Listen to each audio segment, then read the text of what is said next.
There's a huge amount of suspense at this point of time. Ankit, I'm going to come to you in just a moment because all eyes are going to be on what Iran's response is going to be. There's a lot of speculation that Israel, where you are reporting from this morning, has already weakened air defenses in Iran to a sufficient degree, and therefore any retaliatory response, may be lower than before. It may be targeted both at Israel as well as at American military units and sites, whether it is in Iraq, whether it is in other parts of West Asia, whether it is in Syria. There are a huge number of American units there. But before I come back to you, Ankit, I want to show our viewers precisely, and this is something that NDTV has been putting out for the last 48 hours, and we've been proven right as to just how this bombing was actually carried out. Remember, the United States has attacked Iranian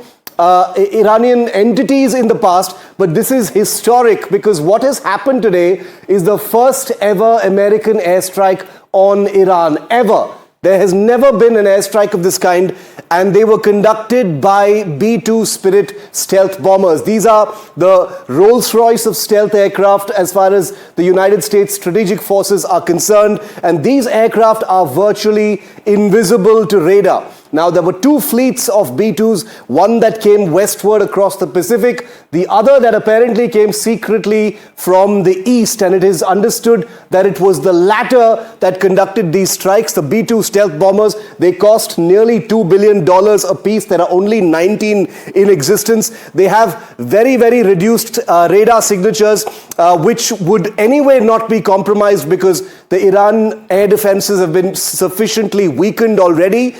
What they used was this weapon, which is one of the most powerful, most aggressive non-nuclear weapons. This is what fell from packs of B-2 bombers flying over Iran. It's called the GBU-57. It's a massive ordnance penetrator. It's almost 20 feet long. It doesn't look very big in this image, but this is what Trump's B-2s actually dropped. It's a precision-guided bunker buster bomb. And in just a moment, I'm going to show you precisely what it did for sure to the Fordo nuclear facility. It weighs about 30,000 pounds. It's the biggest non-nuclear weapon ever built. It has a width of about 31 inches, but just look at the length. It's 20 feet long. It doesn't look very big in that image. So this bomb, called the GBU-57, was dropped from a B-2. We do know that at least two B-2s per site were actually used from a height.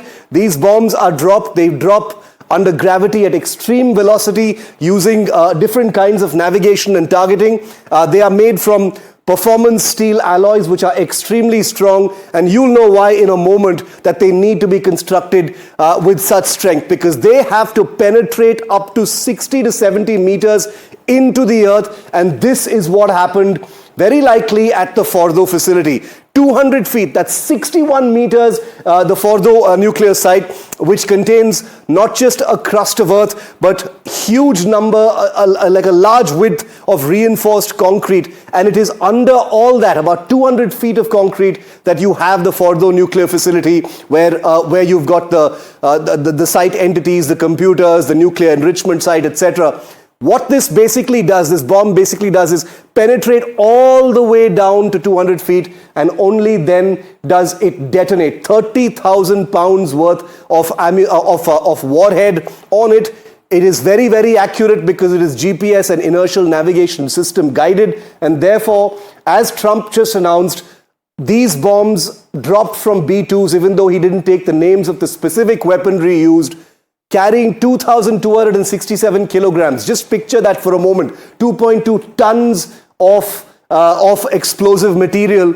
Cost of the bomb about 29 crore each, which is a mere nothing when it comes to strategic forces, has been used. We don't know for sure exactly how many have been used, but at least a handful of these have been used to attack 3 different nuclear sites in Iran. I want to go back to Ankit now for just a moment. Ankit, the B-2 bombers, as you were entering Israel last night, these B-2 bombers were making their way across the Pacific from the United States to Diego Garcia in the Indian Ocean. We understand that a few of them were also possibly secretly stationed, not very far from where you are right now.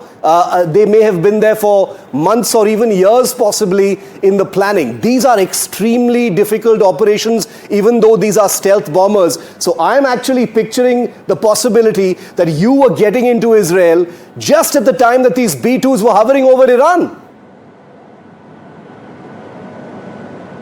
Absolutely, no doubt about that, Shiv, that it must have taken a long time to in fact put this entire operation in motion. And what we are also, in fact, picking up the local chatter in the media is that while the President of the United States was talking about 2 weeks, so and so forth, there were already preparations going on for this operation. Israel was quite convinced that the United States is going to, in fact, step up, their operation as far as the Iranian nuclear facilities are concerned. And like you mentioned, initially all those air raids which were carried out, the missiles which were launched, or the attacks which were carried out by Israel were also to test, in fact, the air defense systems of Iran. And the United States jumped in at a very important, crucial time while attacking, in fact, these sites. Remember, Israel had also yesterday said that Isfahan nuclear site was attacked by the Israeli Defense Forces, but the question that people were asking at that point of time was because Israel does not have this kind of bunker busters, Shiv, as you described them just a short while back. The impact of this has only been on the surface, because all these nuclear sites are hundreds of feet underground, and hence the United States jumping in and with these 3 strikes at 3 critical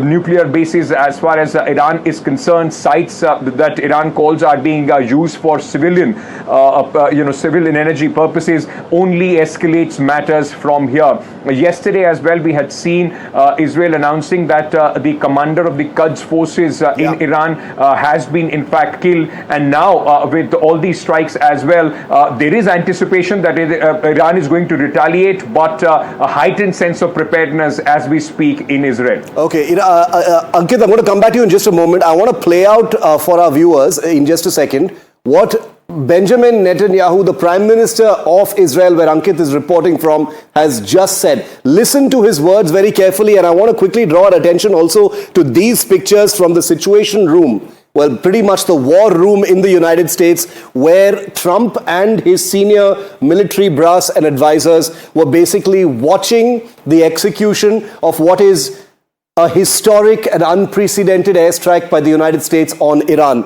Hopefully, we'll get some screens of what they were looking at later in the day. But these are publicly released pictures by the White House of President Trump and his top team watching the bombing of Iran.